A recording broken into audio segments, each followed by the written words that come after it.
6.25 때 단장의 미아리 고개라는 그 나오는 그 미아리 고개입니다. 이 미아리 고개가 옛날에는 의정부 쪽에서 서울로 들어오는 유일한 길이었어요. 차가 뭐 달구지라도 다닐 수 있는 유일한 길이었는데, 왜 제가 이 얘기를 하냐면은 사실은 이제 이승만에 대한 얘기를 좀 하고 싶어서 이 얘기를 꺼낸 겁니다. 뭐냐면은 이승만이 6.25가 나니까 이제 바로 도망가지 않습니까? 도망가고 한강다리를 폭발을 시켜요. 한강다리를 6월 27일 새벽 3시에 이제 폭발시킵니다. 다 도망 튀었지. 그래서 그 피난하던 사람들 많이 이제 돌아가셨습니다만은, 사람들이 그때만 하더라도 다리가 한강다리 하나밖에 없었으니까, 인도교. 남쪽으로 가려면은 배를 이용해서 가는 거 외에는 방법이 없는 거예요. 그래서 많은 사람들이 서울에 묶입니다. 그래서 많은 사람들이 또 북한의 인민군에게 잡혀가지고 나중에 이제 후퇴할 때 미아리 고개를 넘어서 갑니다. 철사줄로 두 손 꽁꽁 묶여가지고 가요, 실제로. 제가 이제 요즘 맨날 걸어다니면서 미아리 고개를 넘으면서 그런 생각을 해요.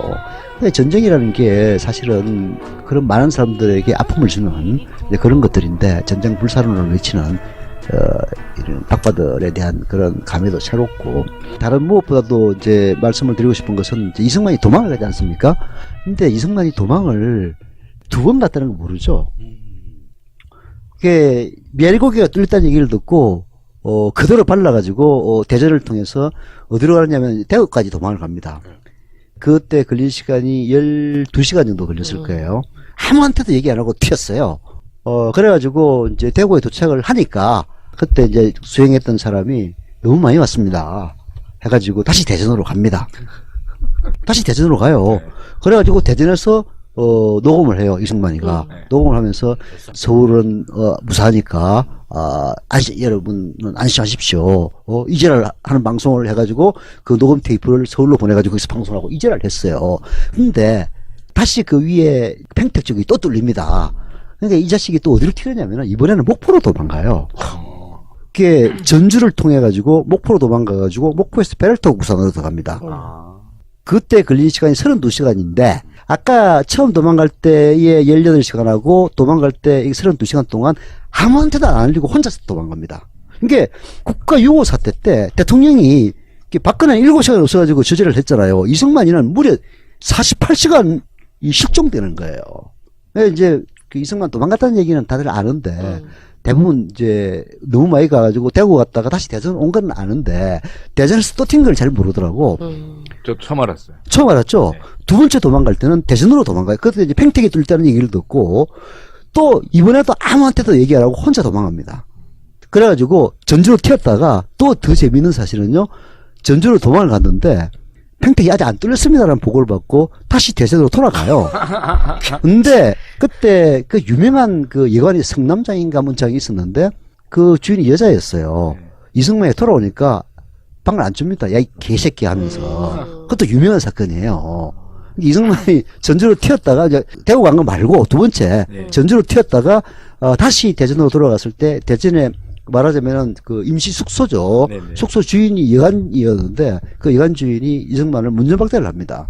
너 도망갈 때 몰래 도망가 놓고 이제 와서 또 들어오느냐, 끼어 들어오느냐. 그때 바로 연병안에 뭐 그런 거겠네요. 그렇죠. 진짜 연병안에지. 그래서 그 다음에 튈 때는 이제 말도 안 하고 쭉 목포로 튀어가지고 목포에서 배를 타고 부산으로 가는 이런 사연이 결국 있었기 때문에 그 미아리 고개에서 그 많은 사람들이 피눈물을 이제 흘렸던 거죠. 늘 이제 저는 뭐 매일 걸어다니니까 미아리 고개를 맨날 넘어가거든요. 미아리 고개를 넘어가면서 이 이야기를 떠올리는데 참 진짜 이 우리 사회의 그 최병덕이가 이제 그 참모총장 할 때거든요. 다 이 만주군관학교 출신들입니다. 독립군들이 이 새로운 나라의 국군에게 여직에 중용이 못 되고, 물론 독립군 출신들도 일부 이제 저기 임명은 됩니다만은 주류가 만주군관학교 일본 육사 출신들이 잡아요. 사실은 이제 박정희가 여성 반란 사건에 연루돼가지고 남노당으로 해가지고 이제 모가지 자른 게 아니라 사형당이 직전에 살아났던 것도 그렇죠. 그때 당시 국군의 주류가 일본 육사 출신들이 많았기 때문에 삽니다. 그때 끌려갔던 분들의 가족들은 납북자, 월북자 가족이라 해갖고 또 평생 그렇죠. 전체적으로 고생하고 취직도 못하고. 근데 그런 사람들이 또 박근혜를 빨갱이고 지지하고 욕먹고. 있어요. 그러니까요. 그래서 참, 이게 아무것도 아닌 미아리 고개에서도 우리는 역사의 교훈을 얻습니다. 큰 교훈이죠, 진짜. 그거는. 잊고 있었는데 잘 알려줘서 감사합니다.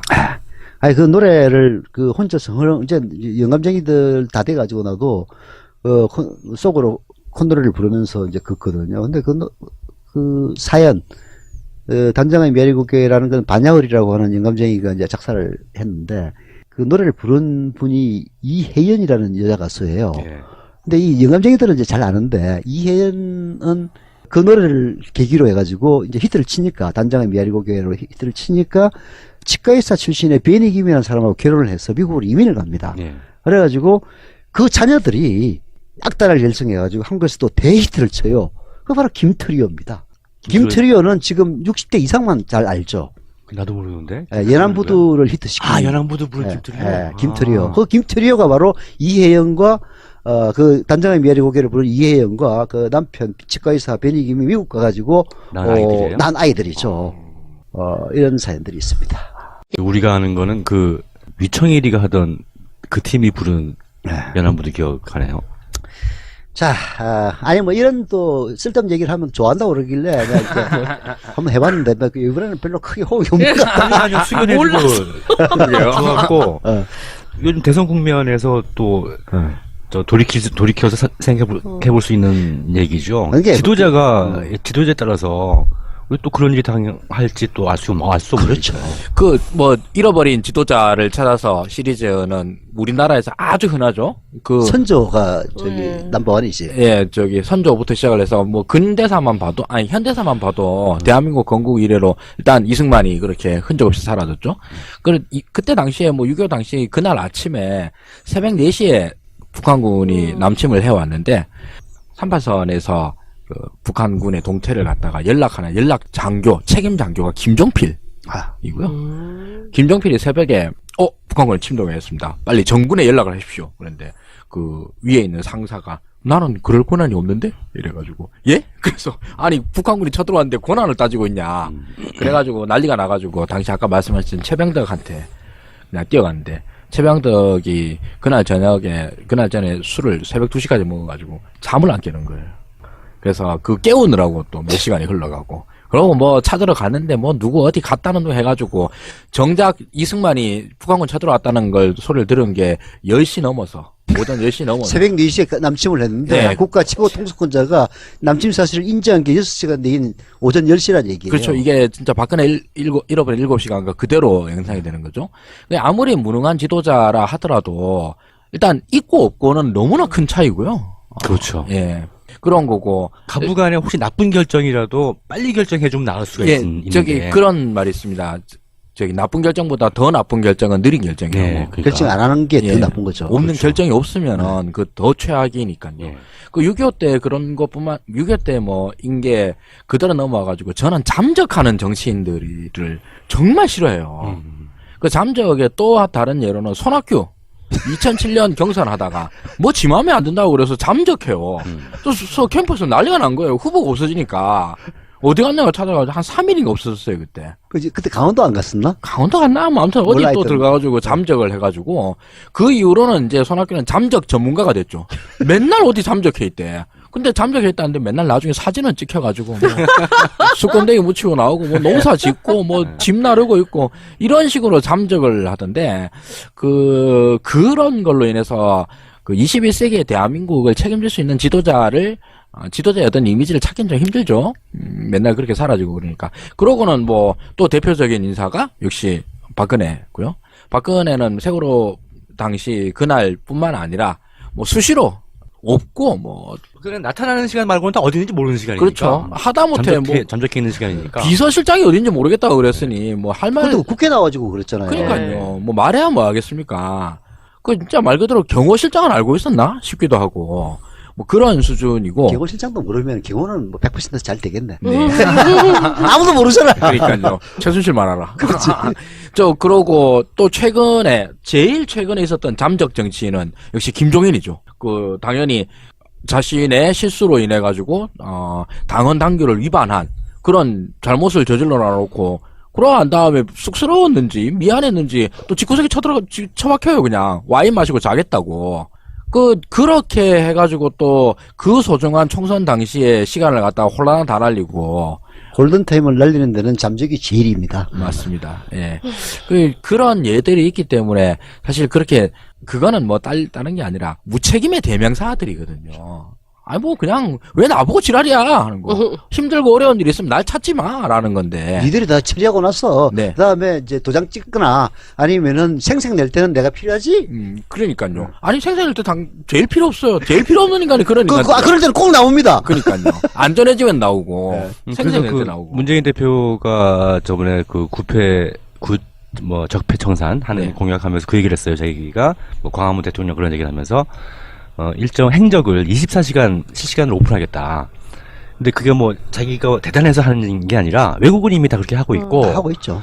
오바마 같은 경우에는 뭐 그게 분단위로 나옵니다. 그렇죠. 그게 이제 그 국민들이 뭐 궁금할까봐 하는 게 아니고 대통령의 시간은 대통령의 게 아니라는 거예요. 그렇죠. 예. 개인 게 아니라는 거예요. 국민의 것이지, 국가의 것이지. 그러니까 당연히 오픈해야 된다.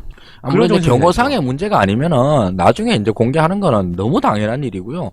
그 9.11 같은 경우 터졌을 때 9.11 테러 끝나고 난 다음에 뭐 미국에서도 저기 어마어마한 백서들이 막 발간이 되고 그랬지 않습니까? 그때 제일 중요한 게 뭐겠습니까? 대통령이 그때 뭐 했냐? 그거예요. 대통령은 커맨드 인 치프 군 최고 통수사령관자 사령관 그때 부시도 아마 몇 분인가 뭐 십몇 부시는 분인가 몇 분 때문에 욕 없었다고. 엄청 먹었어요. 그 몇 분 때문에 진짜 그것도 마이클 무어 사진이 찍혀가지고 17초 동안 멍하게 있는 그 표정 찍혀가지고 그것 때문에 욕이란 욕은 바가지 먹고 그랬었는데 7시간 동안 국가 비상사태의 행적을 찾을 수 없었다라고 하는 건 씻을 수 없는 일이죠. 예, 뭐 세월호는 말하자면은 전쟁 상황은 아니었습니다만은 그래도 그 국민의 생명과 관련됐던 점에서는 뭐 전쟁과 크게 중요도에서 차이가 나는 건 아니죠. 맞습니다. 그때도 사라지는데 전쟁 때는 더 사라질 더 거 아니에요? 사라지면 어떡할 거냐 이거야. 정말 끔찍한 일이었는데 지금 최근 들어서 그 안모 씨 아들 모철수 씨를 보면은 그런 그 무책임의 그 안철수 박근혜의 아바타를 보는 것 같아가지고 좀 끔찍해지는 그런 느낌도 좀 있죠. 그 안철수가 뭐 잠적은 아닙니다만은 그 잠적에 거의 준하는 오히려 어떤 부분에서 더 나쁜 예가 안철수의 기자회견 장면이 있습니다. 네. 안철수가 자꾸 막 기자들과 소통이 없다. 뭐 질문을 안 받는다. 이래가지고 엄청나게 까였어요. 그래서 안철수가 나와서 대표적으로 저기 기자회견을 해요. 네. 이제 국민과 소통하는 뭐 그 국민당이 되겠습니다. 등등등 그렇게 얘기를 해요. 그리고 얘기하고 난 다음에 그냥 씩 가. 그래서 앉아있던 기자들이 질문은 받고 가야죠. 그러니까 씩 쪼개면서 그냥 가. 아니. 그런데 불렀는데 그냥 막 가요. 그 기자들이 다 아니 소통하겠다고 기자회견을 해놓고 아니 그날 기자회견의 주제가 소통이었어. 소통하겠다 해놓고 한 다음에 질문을 받고 가야죠. 그러니까 씩 쪼개고 그냥 도망가. 그러나 날 박선숙이 제가 질문을 받도록 하겠습니다. 그러니까 저 왜 도망갔냐고 저거 기자들이. 당장 그런 질문이 나오게 되는 이런 사태 아닙니까? 그렇죠. 그러니까 저는 몰라 이것도 이제 그 박근혜의 잠적과 좀 다르죠. 양상은 다르지만서도 무책임함에 대해서는 똑같은 거 아니냐. 거기 나와가지고 뭐 곤란한 질문 받으면은 저기 할 말 없으니까 그런 거 아니겠습니까? 예. 안철수는 반대로 안 궁금한데 막 자기 어디 있다고 알리고 그런 적도 있어요. 그 언제죠? 뭐 정확히 언제인지 모르겠는데 미국에 중요한 때 미국을 이렇게 가버렸는데 뭐 CES 쇼 할 때 우리나라에서 뭐 중요한 일 있을 때였어요. 아 맞아. 예, 뭐였던 것 같다. 예. 미국을 가버렸어. 그 웃기는데 미국 가서 이게 CES 취재하러 한국 기자들이 모여있을 거 아니에요. 네. 모였는데 계속 실시간으로 어디 또 알려주는 거야. 그거 왜 알려주는 거야? 궁금하지도 않은데. CES에 가가지고 어디 전자제품 보러 갔지 안철수 보러 갔나 진짜. 그래가지고 거기서 무슨 뭐 체험하는 거 자기 사진 안철수 체험으로 사진 찍어서 보내고 그런 적도 있습니다. 책임감이 넘칠 때도 가끔 있어요. 안철수라는 인간이 이제 말하자면은 문재인 다음의 유력한 이제 후보자니까 나름대로 좀 조사와 연구를 좀 해보니까 이게 조사를 하면 할수록 이게 박근혜하고 판박이다 이런 느낌을 많이 받아요. 청취자 여러분들 잘 기억하시겠지 모르겠는데 JTBC와 인터뷰에서 이런 장면들이 나옵니다. 자, 오늘 나온 뉴스인데 광주 경선에서 불법 동원 의혹이 제기가 됐습니다. 그런데 사실은 그 내용이 조금 좀 구체적으로 나오기도 해서 상황을 어떻게 파악하고 계십니까? 예, 당에서 위법적인 부분이 있다면 단호하게 대처할 겁니다. 예. 단호하게 대처한다는 것은 당에서 대처하는 것도 문제가 되지만, 그것도 물론 이제 중요한 문제지만, 선관위에서 이게 고발을 한 상태가 되기 때문에, 이렇게 되면, 사법적인 문제가 생기게 되거든요. 그런 것까지도 다 생각을 해보셨는지요?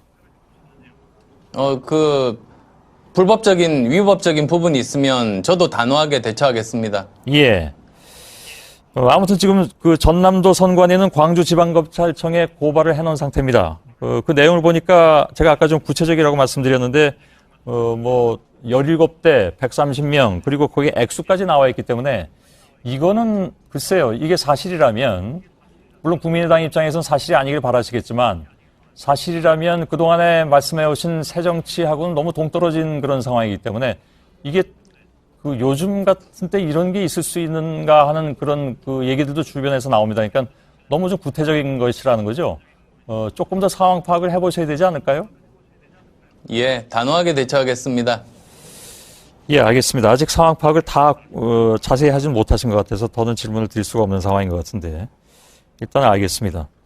이게 불법 동원에 대해서 이제 집요하게 물어봐요. 불법 동원은 뭐냐면은 이제 광주 경선에서 뭐 그때 그 국민의당에서 6만 명이 참여했다고 막 온갖 자랑도 다 하고 또 안철수 좋아하는 언론들이 막 크게 써주고 하지 않았습니까? 근데 그 중에 이제 딱 일부가 걸렸는데 한 130명 정도를 그 동원을 했대요. 그게 독수리 여행제입니다. 예. 승용차에 5명 꽉꽉 채워가지고 130명 하려면은 나누기 5를 해야 되니까 한 26대 정도를 이제 동원을 했죠. 여기에 일당하고 차비조로 230만 원을 줬다는 사실이 이제 딱 걸려가지고 지금 선관위에 이제 고발이 된 상태. 이거는 뭐 빼도 박도 못한 선거법 위반입니다. 물론 이제 이게 안철수하고 직접적인 연관성을 입증하기 어렵기 때문에 후보 자격에 뭐 박탈이 되고 하지 않겠습니다만은. 그러나 도덕성에는 큰 타격이 오는. 당연히 도덕성이에요. 네. 도덕성이니까. 우리가 상식적으로 볼 때 그 손학규가 현장 경선이라고 하는 말도 안 되는 동원 아니면 불가능한 네. 이런 이제 경선 제도를 고집하고 있을 때 손학규가 자기가 동원에 자신 있으니까 이길 수 있으니까 그 손학규가 저렇게 하는 것 아니냐.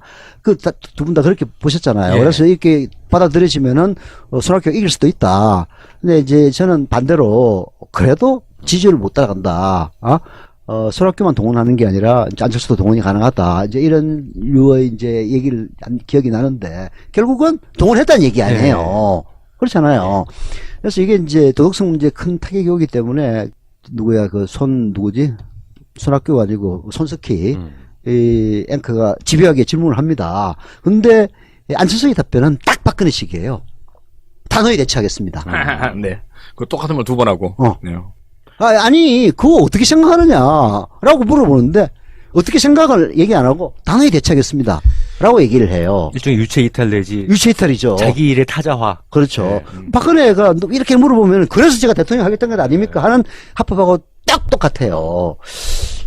그랬어. 그 다음 질문으로 보수표를 끌어와야 한다는 데서 어떻게 생각하십니까? 제 리더십과 비전으로 평가받겠습니다. 그러니까 그게 뭔데요? 가만히 있다. 제 갈 길을 가겠습니다. 네, 그러니까 뭐 잘하겠습니다는 좀. 두 번 반복했던 것 같은데요. 뭡니까 그랬더니 제 리더십과 비전으로. 그러니까 그게 뭐냐고. 아니. 예, 안철수가 특히 이제 저는 이제 박근혜가 왜 아바타냐, 박근혜하고 직접적인 연관관계는 없어요. 그러나 박근혜가 가장 탄핵된 제1의 대제가 뭡니까? 뭐 소설에는 제7의 대제라는 소설도 있는데 유명한 소설이죠. 그거와 관계없이 박근혜의 대제 중에서 제일 가장 큰 대제는 저는 불통이라고 생각합니다. 불통. 이 불통 때문에 모든 것이 다 꼬이기 시작했다고 생각을 해요. 예. 근데 이 불통에 대해서는 안철수도 못지 않습니다. 금태섭 씨는 결국 민주당에 남아가지고 이제 안철수하고 결별을 하지 않았습니까? 이 양반이 2012년도 안철수 나중에 이제 선거 끝나고 책을 써요. 그 책 제목은 잘 기억이 안 나는데. 이기는 야당을 갖고 싶다. 거기서 쓴 것도 바로 이 얘기입니다. 안철수 캠프에서 가장 큰 문제점은 소통의 부재였다. 라고 써요. 그리고 한때 정치 멘토였던 윤여준 전 장관. 윤여준이 뭐라고 그러니까 그런 멘토 수도 없이 많다 했던 그 바로 윤여준입니다. 안철수는 자신만의 정치 철학과 비전이 없는 사람이다. 정치인으로서 자질이 없다. 그랬더니 이제 윤여준 멘토 아니다. 그런 놈 수백 명이 있다 해가지고 이제 됐고. 그때 그 2012년도의 핵심이었던 금태섭, 송호창, 최장집 다 떠나지 않습니까? 제일 마지막에 절대 떠나서는 안 될 사람이 떠납니다. 보좌관도 떠납니다. 보좌관도 떠나면서 보좌관은 수시로 떠난다고 예. 들었습니다. 한 달에 몇 번씩 갈는데요. 예, 뭐 그런 사람들 이구동성으로 소통이 안 된다라고 얘기를 하는데 이런 소통이 안 되는 점에서는 그야말로 안철수와 박근혜는 판박이가 아니냐 이런 느낌이 많이 듭니다. 제가 그 책을 완독을 했습니다. 소개해 안철수 주시죠. 전문가답게. 네. 그 사실 그 책의 저자인 금태섭 의원님이랑은 그 예전부터 페이스북을 이제 저는 통해서 그분 이야기를 주로 들어왔었었고. 녹음실 있는 지역의 지역구 의원이십니다. 아, 그런가요? 아, 예. 그러고. 정확히는 모르겠지만, 그래요? 강서을인가 갑인가 그러니까. 예. 이쪽 동네 여기에. 같아요. 그러고 저는 그 양반 옛날 그 정치 입문하기 전에 나온 책들을 다 구매해서 사고 그랬었거든요. 뭐 확신의 함정이나 뭐 또 뭐 재판, 뭐 미국을 바꾼 재판문가, 뭐 이런 책들도 다 완독을 하는 나름 그 양반 팬이었어요. 근데 안철수 캠프에 들어가가지고 그 난리를 대변인을 하는데 이상하더라고. 말이 안 되는 얘기를 많이 해요. 근데 이제 안철수 캠프에 들어가고 난 다음부터 그때서부터 이제 사람이. 저는 그냥 그 사람이 바뀌었는지 안 바뀌었는지 모르겠지만 일단 안철수의 수하로 들어갔다는 것 자체만으로도 그냥 확 싫어져가지고 그 다음부터는 이제 뭐 그또 실수도 엄청 많이 하고 그러니까 주로 많이 깠죠. 깠는데 그 페이스북을 통해서 주로 하니까 이 양반이 나중에 저한테 메시지를 보내가지고 주소 좀 불러달라고. 아, 이거는 이제 캠프에 있을 때가 아니라 다 끝나고 난 다음 책 낼 때, 그래서 그 책 한 권 보내드리고 싶다. 그래서 뭐 별소리 안 하고 이제 주소 불러드려가 책을 제가 증정본으로 받았어요. 증정본으로 받고 그랬는데, 공짜로 주니까 뭐 받긴 받았습니다만. 공짜로 주면 책 잘 안 읽는데. 예.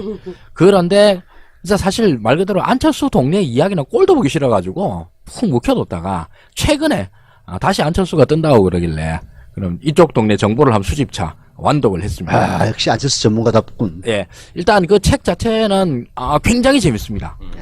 굉장히 재밌고, 글을 또 잘 쓰시는 분이라 가지고, 읽는데 한 2시간도 안 걸립니다. 그냥 휘리릭 다 읽고, 또 그때 생각도 많이 나고. 그리고 우리는 우리 입장에서 이제 그 당시를 보는데, 또 당시 안철수 캠프 상황 실장의 눈으로 본 당시 선거를 우리가 볼 수도 있고, 근데 그 보고 난 다음에 감상은, 역시나 안철수는 이 이구나. 이런 느낌이 확 들고. 예. 이구나. 거고. 그리고, 정말, 당시 그쪽 동네에 있었던 사람들의 상황 논리는 이해를 하겠는데, 하나도 설득이 안 된다. 아니, 난 이런 식으로는 이해되더라고. 그때 뭐, 얼핏 우리 하수장이 얘기했던 것 같은데, 뭔가 기자를 만나러 가면은, 네. 뭐 지침을 줘야 될 거 아니에요. 네네. 그 지침이 없다는 거야. 그렇죠. 예. 그러다 보니까, 그 대변인으로서는 명확한 지침도 없고, 그게. 그 다음에 이 안철수 자신의 소통도 안 되고, 네. 근데 그러다 보니까 말을 어떻게 해야 될지 모르니까, 하나만한 소리는 하게 되는. 그게 진짜 원론 이외의 얘기를 할 수가 없는 거예요. 그 불통의 대표가 몇 가지가 있는데, 네. 첫째 불통은 안철수가 새정치를 갖고 나왔지 않습니까? 네. 근데 새정치가 뭔지 새정치 캠프 내에 있는 사람도 아무도 몰라요. 박근혜의 창조 경제를 아무도 몰랐던 거하고 똑같잖아. 그렇죠. 예, 그거보다 훨씬 더 심하죠. 훨씬 더 심하죠. 심하죠. 근데 사실 창조경제는 우리가 까서 그렇지. 네. 그리고 네이밍이 너무 좀 구려서 그렇지. 근데 뭐 사실 뭐 지금 얘기하고 있는 뭐 4차 뭐 혁명이 어쩌고 하는 거에 다 연장선상에 있는 거니까 사실 뭐 그렇게까지 깔 건 아니라고 저는 개인적으로 생각을 합니다. 그래도 뭔가를 했잖아요, 저 아직은. 예, 아니, 근데 이제 그때 깠던 거는 창조경제 자체를 깐 게 아니고, 그러면 이제 박근혜가 창조경제를 내세우니까, 네네. 그럼 창조경제가 뭐냐? 그렇죠, 라고 그렇죠. 물어보면은, 다- 말을 못 하는 거야. 네, 그거 다 똑같은 거야. 그렇죠. 그 점은 똑같죠. 예. 그 점이 똑같다는 얘기예요. 어쨌든 새정치로 갖고 맨날 다른 사람들 다 까고 다니니까 그래 그럼 네 새정치는 뭐냐라고 질문이 한 1000만 번은 넘게 들어갑니다. 그래서 이제 언제까지 꼭 밝히겠습니다. 그런데 아니 뭐 여태까지 얘기한 지가 며칠인데 언제까지 밝힌다면 말이 되냐 이런 얘기를 하는데 나중에 뭐 국회의원 숫자 줄이고 네. 이걸 하도 욕 그게- 정말 쳐먹었잖아. 그게 저기서 나온 게 그거였잖아요. 1. 국회의원 정수 줄이기. 네. 2. 정당 보조금 축소. 네. 3. 중앙당 축소 내지 폐지. 네. 4. 청와대 이사. 이거였어요. 여러분들 저기 새정치가 뭐다라고 궁금해하지 않으셔도 좋습니다. 안철수가 말한 바 새정치는 그거예요. 자, 그럼 두 번째 질문이 듣고 나면 다 이상하잖아요. 근데 그게 왜 새정치예요? 참 새정치가 이거라는데 이거와 이거 사이에 무슨 관계가 있냐는 게 제일 궁금하잖아요. 아무 관계도 없을 뿐더러 네. 그다음에 국회의원 정수를 줄이자. 국가보조를 축소하자는 얘기는 진짜 무식의 그 극치입니다. 그냥 또 정치를 아는 놈인지 모르는 놈인지 모르는 놈이죠. 네. 그냥 돈 아끼자는 거예요. 그래가지고 제가 똑같은 얘기네. 그 대통령 선거 때 예. 8페이지로 하면 돈 많이 드니까 뭐 6페이지로 줄이자는 예, 얘기가 예. 똑같은 얘기네. 그렇죠. 저 연장선상인 거예요. 근데 제가 하는 말이 아니라 안철수가 직접 했어요. 왜 줄이자고 하는 겁니까? 국회의원 정수를. 돈 줄여야지. 그러니까 그 돈을 줄이면 얼마가 되는데 그 돈으로 청년 실업이 쓸 수 있습니다. 이 소리 한 거예요. 돈 아끼자는 말이야.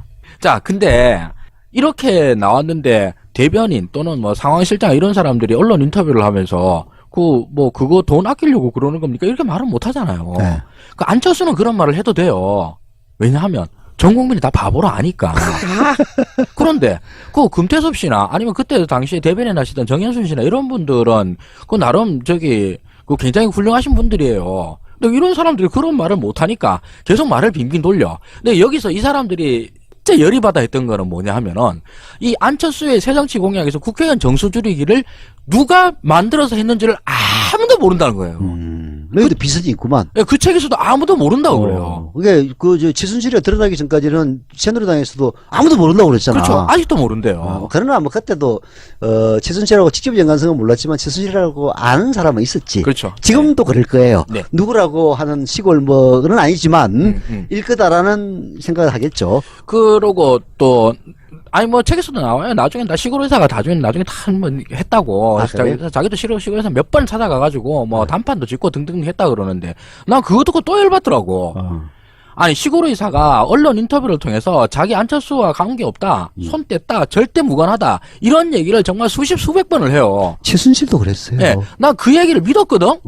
아니 사람이 어떻게 그렇게 두 눈 동그랗게 듣고 대한민국 국민들 전체를 상대로 해서 대놓고 거짓말을 하냐는 거야. 아니 진짜 박형철 씨 진짜 어디 그 전에 책 쓴 거 보고 참 훌륭한 사람이라고 생각을 했었는데 무슨 그런 거짓말을 밥 먹듯이 하는 사람인 거예요. 뭐 거짓말이 입증된 건 아니지. 거짓말 입증됐죠. 여러모로 다 나왔어요. 예. 그러고 두 번째 케이스가 이 공약인데 안철수의 불통은 국민들과의 불통. 새정치가 뭐냐 그러니까 뭔지 지도 모르면서 계속 새정치 거리는 불통이 있었고 둘째로 캠프와 국민들 후보와 국민들을 이어주는 데 있어서의 언론들에 대해서도 불통. 그냥 지 하고 싶은 말만 하고 조금이라도 궁금한 질문 안 받고 그랬지 않습니까? 그럼 설사 질문을 받았다 하더라도 거짓말로 일관하고 아니 왜 박경철이 그렇게 비선이라고 하는 건 나중에 다 드러났는데 그때까지만 해도 그렇게 딱 잡아떼는데 그거 왜 아무도 얘기를 안 해요? 그것을 데자뷰를 보지 않습니까? 박근혜가 그렇잖아요. 박근혜도 기자회견 하고 나서 기자들하고 절대 질문 안 받고 그러니까요. 질문을 받다 손 치더라도 정해진 질문 아니면 안 받고 또 다른 질문에 대해서는 거짓말로 일관하고 그러고 언론과만 불통한 게 아니라 제일 골 때린 건 캠프와 불통을 하는 거예요. 아니 그 책에 나온 사람이 금태섭 씨면은 그 캠프 내 상황실장이고 캠프에서 상황실장은 진짜 다 말 알아야 그대로, 돼. 예, 넘버 2예요. 그리고 이 상황실장한테 사람들이 다 가야 돼요. 그래서 이 상황실장이 다 상황을 판단해야 되거든. 그래야지 무슨 나오는데 일단 상황실장도 자기 공약을 자기가 모르는 맨날 뒤통수를 만다는 거예요. 아니 안철수가 지금도 자기 공약은 전혀 안 꺼내놓고 문재인 이길 사람은 나밖에 없다 이제를 하고 자빠졌잖아. 그러니까 문재인 지금도 그러나요? 난 관심이 없어서 아직 파악 못한 걸로 생각해요. 관심을 가져야 돼. 아무리 의대문이라도. 예, 보긴 보는데요. 어. 계속 그 얘기밖에 없어가지고 내가 지금 아직 파악 못한 건지. 물론 다른 얘기도 하겠지. 그러나 언론에서 써주는 거는 문재인 이길 수 있는 사람은 저밖에 없습니다. 그래서 진중권이가 그랬다며. 아니 네 보고 지금 문재인 꺾으라고 누가 얘기하든.